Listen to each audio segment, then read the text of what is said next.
दोस्तों, welcome back to मैंगटेक। मैं अतुल चौधरी आप सब लोगों का एक बार फिर से स्वागत करता हूं अपने एक्सेल ट्यूटोरियल के वीडियो नंबर 15 में। तो चलिए शुरू करते हैं। हम आ चुके हैं अपने डेटा के टैब को ऑलमोस्ट कंप्लीट करने की तरफ, जहां पर हमारे पास सिर्फ दो चीज़ें बची हैं। पहला है फोरकास्ट और दूसरा है आउटलाइन। शुरुआत करेंगे हम आउटलाइन से। आउटलाइन में सबसे पहला ऑप्शन जैसे कि आप देख पा रहे हैं ये है ग्रुप का। ग्रुप यानी कि अपने डेटा को ग्रुप करना, यानी कि जहाँ पर जैसे मेरे पास यहाँ पर बिहार, दिल्ली, एमपी अलग अलग स्टेट का मेरे पास डेटा है। मैं चाहता हूँ बिहार के डेटा को मैं ग्रुप कर दूँ, एक ही साथ मेरा रहे वो डेटा। तो मैं यहाँ ग्रुप पे क्लिक कर दूंगा, रो वाइज पे क्लिक करूंगा, डेटा को सेलेक्ट करके और ओके कर दूंगा। जैसे मैंने ओके किया तो अब देखिए यहाँ पर मेरा बिहार का डेटा ग्रुप हो गया। अब मैं इसको हाइड करना चाहूँ तो बस मुझे इस ऑप्शन पे क्लिक करके हाइड कर देना है और वापस लाने के लिए इसी ऑप्शन को वापस क्लिक करना है। मैं अनग्रुप करना चाहता हूं तो वही डेटा वापस सेलेक्ट करके अनग्रुप पे क्लिक करूंगा, रो पे क्लिक जाऊंगा, ओके, और यहाँ मेरा डेटा अनग्रुप हो गया। अब अगला ऑप्शन इसी में जो दिख रहा है वो सब टोटल यानी कि अब जैसे मेरे पास यहाँ पर डेटा बिहार, दिल्ली अलग अलग है। मैं चाहता हूँ सबका ना टोटल सम होके इसके नीचे आ जाए। तो मुझे क्या करना पड़ेगा, हर एक में रो ऐड करनी पड़ेगी। यहाँ पर लिखना पड़ेगा टोटल, उसके बाद स्टेट का नाम, उसके बाद मैं यहाँ पे जाऊँगा, यहाँ पे सारा डेटा इक्वल टू सम करूँगा, पूरा डेटा को सेलेक्ट करूंगा, एंटर करूंगा। अब मेरा डेटा इस तरह से सम होगा। तो ये इतना लंबा चौड़ा काम करने की जगह मैं एक छोटा सा काम कर सकता हूँ। बस मुझे डेटा को सेलेक्ट करना है, सब टोटल पे क्लिक करना है और यस करना है। जैसे ही मैं यस करूंगा मेरे पास ऑप्शन आ जाएगा सेल वाइज। मैंने किया यस, ओके, और ये देखिए मेरा डेटा सम हो गया। बिहार आ गया यहाँ पे और बिहार का टोटल आ गया, दिल्ली यहाँ पे दिल्ली का टोटल आ गया, एमपी का टोटल आ गया। तो देखिए इतना सारा काम मैंने जस्ट एक क्लिक में कर दिया। बहुत ही यूजफुल चीज़ है ये ग्रुप, अनग्रुप और सब टोटल। जरूर ट्राई करके देखिएगा। अगला ऑप्शन हमारे सामने जो आ रहा है वो आ रहा है व्हाट इफ एनालाइजिंग, जो आता है हमारा फोरकास्ट के अंदर। फोरकास्ट के अंदर दो ऑप्शन है। तो सबसे पहले व्हाट इज एनालाइज पे हम चलते हैं। तो इसके अंदर भी तीन ऑप्शन आपको मिलेंगे। पहला है सिनेरियो मैनेजर। सिनेरियो मैनेजर आपके लिए क्या काम करके देगा कि आप एक सिनेरियो बनाना चाहते हैं। जैसे कि मान लीजिए आपको प्रोडक्ट खरीदने हैं अपने घर के लिए 4। वो जो 4 प्रोडक्ट हैं आपके ए, बी और सी, वो चारों प्रोडक्ट का आपका बजट डिसाइड है कि मैं ए प्रोडक्ट है 100 रुपये से ज़्यादा खर्च नहीं करूंगा, बी में 200, सी में 300 और डी में 400। और जो टोटल बजट रहेगा मेरा रहने वाला है 1000 रुपये। इससे ज़्यादा मैं इन प्रोडक्ट के ऊपर खर्च नहीं कर सकता। लेकिन अब मार्केट में जाते हो और मार्केट में आपको पता चलता है कि हर प्रोडक्ट के अलग अलग रेट हैं। तो अब आप कंफ्यूज हो रहे हो कि किसने क्या रेट बोला और किस प्रोडक्ट का क्या रेट। तो आपने एक सिनेरियो बना लिया। सिनेरियो यानी कि आपने कह दिया कि मैंने 3 तरह की कोटेशन बना ली, एक लो, एक मीडियम, एक हाई। यानी लो में आपने सारे प्रोडक्ट ए के लो रेट रख दिए। उसके बाद आपने जो मीडियम है उसमें वाले रेट रख दिए, और जो आपका तीसरा क्राइटेरिया हाई का है उसमें आपने अपने सारे प्रोडक्ट के हाई रेट रख दिए। तो आपने उसके लिए करा कि आप बस सिनेरियो मैनेजर पे गए और यहाँ पर आपने 3 क्राइटेरिया बना लिए। मैंने ऑलरेडी आपके लिए काम करके रखा है ताकि हमारा वीडियो थोड़ा सा लेंथ कम हो जाए, क्योंकि बहुत सारी चीज़ें हमें कवर करनी है। तो बस यहाँ पे गए, सिनेरियो पे क्लिक किया, पहला प्रोडक्ट है लो। मैं तो आपको बस न्यू पे क्लिक करके यहाँ पर ऐड पे क्लिक करना होगा। मैंने ऐड पे क्लिक करने की जगह अभी एडिट पे कर देता हूँ। ऐड पे क्लिक करते ही न्यू ऑप्शन खुल जाता, लेकिन मैंने एडिट पे खुलते भी वही ऑप्शन आएगा। यहाँ पे अपना सिनेरियो का नाम दीजिए, अपना क्राइटेरिया सेलेक्ट कीजिए। यानी मैंने ये रेंज सेलेक्ट करी। हर बार आपको अपनी वही रेंज सेलेक्ट करनी है जो आपका टारगेटेड रेट है। उसके बाद आप यहाँ पे कोई कमेंट देना चाहेंगे तो वो कमेंट आप दे दीजिए। उसके बाद ओके पे क्लिक करिए। अब उसके बाद आपकी लो वैल्यू जो आपको मार्केट में मिली है, जैसे मुझे यहाँ पर ए प्रोडक्ट की 20 मिली थी, जो बी प्रोडक्ट है उसकी 30, सी प्रोडक्ट की 40 और डी प्रोडक्ट की 50। ये लोएस्ट वैल्यू थी हर प्रोडक्ट की। मैंने यहाँ पे डाल के ओके करके और उसके बाद ऐड कर दिया। उसके बाद मैंने इसी तरह से मीडियम को भी किया, उसी तरह से हाई को भी किया। तीनों मैंने ऐड पे क्लिक करके कैटेगरी बना के और एक समरी बना ली। अब समरी कैसे बनाएंगे, पहले तीनों कैटेगरी हमने ऐड कर दी। ऐड पे जाके उसके बाद समरी पे क्लिक करेंगे। समरी पे क्लिक करने से पहले ध्यान रखिएगा आपका जो टोटल है वो हमेशा यहाँ पे होना चाहिए, आपके टोटल टारगेट के पास। उसके बाद मुझे समरी चाहिए, मुझे पिवट टेबल नहीं चाहिए। मैंने ओके पे क्लिक किया। जैसे ही मैंने क्लिक किया तो एक समरी बन के आ गई कि भाई आपका जो टोटल बजट था वो ये था 1000 रुपये और आपकी प्रोडक्ट के मैक्सिमम वैल्यू आप ये रख रहे थे। लेकिन अगर आप ये प्रोडक्ट लो वैल्यू में खरीदते हो तो आपका टोटल बजट जाने वाला है 140 रुपये। अब मीडियम वैल्यू में खरीदते हो तो आपका बजट जाने वाला है 220, और अगर हाई वैल्यू में खरीदते हो तो आपका बजट जाने वाला है 960 रुपये। तो यानी आप किसी भी कैटेगरी में चले जाओ, आपको अपना जो सामान है आपके बजट के अंदर आ जाएगा। बस इसमें एक छोटी सी प्रॉब्लम आपको दिख रही होगी कि यहाँ पर आपको पता नहीं चल रहा कि आपके सामान का क्या बजट है। या तो आप क्या करिए, या आप अपने यहाँ फोरकास्ट के ऑप्शन पे जाइए, इनको नेम रेंज दे दीजिए। यहाँ पर इसको सेलेक्ट करिए, इसको ए कर दीजिए, उसके बाद इसको यहाँ पर बी कर दिए, यानी अपने प्रोडक्ट की नेम रेंज बना दी। या तो आप ये कर सकते हैं, अगर आप ये नहीं करना चाहते आपको यहाँ पे जाइए, यहाँ पे कर दीजिए, अपने प्रोडक्ट का नाम दे दीजिए, यहाँ से भी आप ये चीजें कर सकते हैं। डिपेंड आप पे करता है आप कहाँ पे जाके करना चाहते हैं। और सारा काम आपके यहाँ पे हो गया। अपने सीनियर को जो नाम देना चाहते हैं वो रख लीजिए। अब ये चाहिए, अगर ये आपको किसी को सेंड करना है तो आप उठा के सेंड कर सकते हैं, यहाँ से कॉपी पेस्ट करके, या मेल कर सकते हैं। चाहे तो आप अपनी सेफ्टी के लिए सेव करके रख सकते हैं कि फ्यूचर में जब आपको लेना है तो आपको पता होना चाहिए कि आपको क्या क्या हाई रेट मिले थे, क्या क्या लो और क्या क्या मिड रेंज में आपका ऑप्शन अवेलेबल थी। तो ये आपका काम करता है सिनेरियो मैनेजर। उसके बाद अगला ऑप्शन आता है गोल सीक। तो अब हम चलते हैं अपने गोल सीक। गोल सीक आपको करके क्या देगा, गोल सीक आपको जो काम करके देगा वो आपको देगा, आपके पास एक टारगेटेड वैल्यू रहेगी कि आपके पास जो टोटल अमाउंट है गोल सीक के अगेंस्ट, आपके पास एक पेन खरीदना है आपको, उसका जो रेट है वो 100 रुपये मार्केट में, और आपका टारगेटेड अमाउंट जो है वो आपको 2500 रुपये है। लेकिन आप इसको और बढ़ाते हो, लेकिन आपको क्वांटिटी नहीं पता आप कितनी खरीद ना सकते हो उस टारगेट अमाउंट के अगेंस्ट। तो आपको करना क्या होगा, वो गोल सीक पे जाना होगा। उसके बाद आपकी टारगेटेड वैल्यू जो आपकी है यहाँ पे 2500 वो रखिए। अब आप मैक्सिमम कितनी वैल्यू खर्च करना चाहते हो, यानी जो असली टारगेट वैल्यू आप कितनी चाहते हो। अब आपकी 25 होती है, आप चाहते हो 5000 रुपये आप करना उसको, तो आपने 5000 पे क्लिक कर दिया। उसके बाद आप चाहते हो कि किस सेल के अगेंस्ट, यानी आपकी जो चेंजिंग वैल्यू वो कौन सी रहे, यानी क्वांटिटी चेंज होगी, रेट तो वही रहने वाला है। बस ओके पे क्लिक करिए। जैसे आप क्लिक करेंगे तो आपको बता देगा कि अगर आप 5000 रुपये खर्च करते हो तो आप 50 पेन खरीद सकते हो 100 रुपये के रेट के हिसाब से। तो ये आप इसके जरिए कर सकते हो गोल सीक। अगला ऑप्शन जो आ रहा है वो है table, data table. Data table आपको क्या करके देगी, सेम काम करके देगी, लेकिन बस आपकी मल्टीपल क्वांटिटी में करके देगी। अब आपके पास यहाँ पर रेट अवेलेबल है, लेकिन आपको क्वांटिटी नहीं पता कि आप इस रेट के अगेंस्ट क्या क्या क्वांटिटी खरीद सकते हो। तो अब बस आप करना क्या है, टेबल पे जाइए, लेकिन उससे पहले अपनी रेंज सेलेक्ट कर लीजिए इस टेबल की। उसके बाद अब यहाँ पर जाइए, डेटा टेबल पे क्लिक कर दीजिए। आप कॉलम पे के ऑप्शन पे क्लिक करके अपना रेट सेलेक्ट करिए और ओके कर दीजिए। तो अब इसने बता दिया कि भाई क्या। उसके बाद अगला ऑप्शन आता है आपका फोरकास्ट। फोरकास्ट शीट जो आपके लिए काम करके देगी, बहुत ही यूजफुल ऑप्शन देगी। यानी कि आप एक समरी बनाना चाह रहे हो।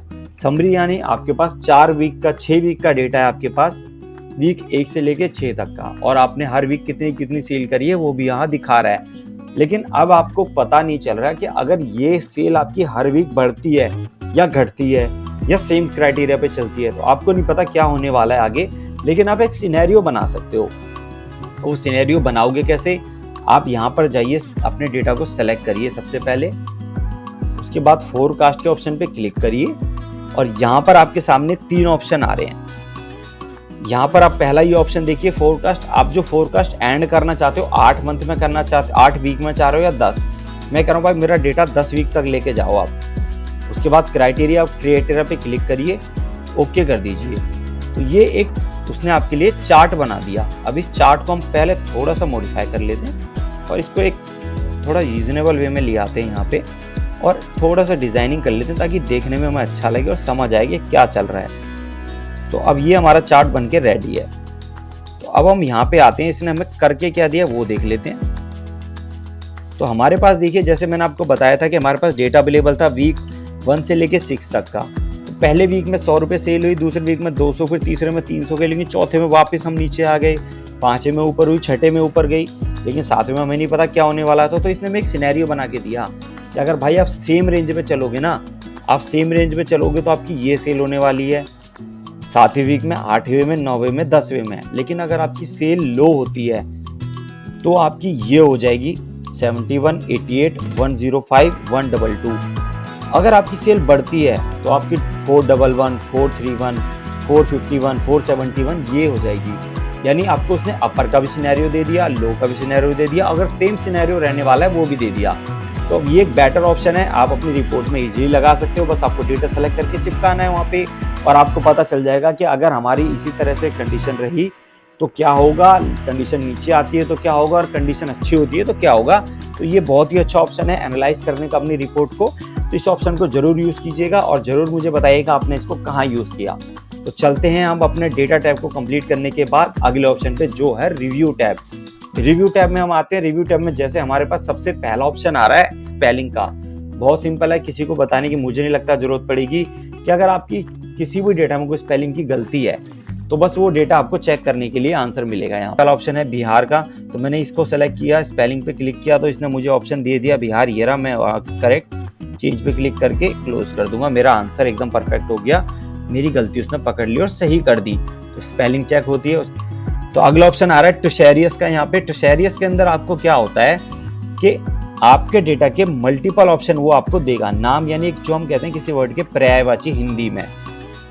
अगर मैं यहाँ पे लिख दिया सेल्स, अब मैं इसको टुशेरियस जाके करता हूँ तो ये मुझे बता देगा कि भाई आप इसको ना आप डिक्शनरी के हिसाब से डील भी लिख सकते हो, टारगेट भी लिख सकते हो, ट्रेड भी लिख सकते हो, रेटिंग भी लिख सकते हो, सेलिंग भी लिख सकते हो, परचेज भी लिख सकते हो, आप ये सारे ऑप्शन लिख सकते हो। अब ये मेरे को बेनिफिट कहाँ देगा, इसका सबसे अच्छा ऑप्शन जो मैं यूज़ करता हूँ वो है हेडर बनाने में। हर रिपोर्ट के आप ऑलमोस्ट अलग अलग हेडर बनाने की कोशिश करते हो कि आपकी अगर सेल की रिपोर्ट है तो इसमें आप ये करोगे, परचेज की रिपोर्ट है तो ये करोगे, हेडर का नाम थोड़ा डिफरेंट देते हो ताकि रिपोर्ट्स अलग होने में पहचान हो। ये बहुत अच्छा ऑप्शन है वहाँ पे आपको यूज़ करने के लिए, अलग अलग ऑप्शंस के लिए आप यहाँ पे यूज़ कर सकते हो टुशेरियस का, और ये आपको आंसर देगा आपकी रिपोर्ट के मुताबिक कि आप ये मल्टीपल ऑप्शन या ये मल्टीपल नाम उसके दे सकते हो।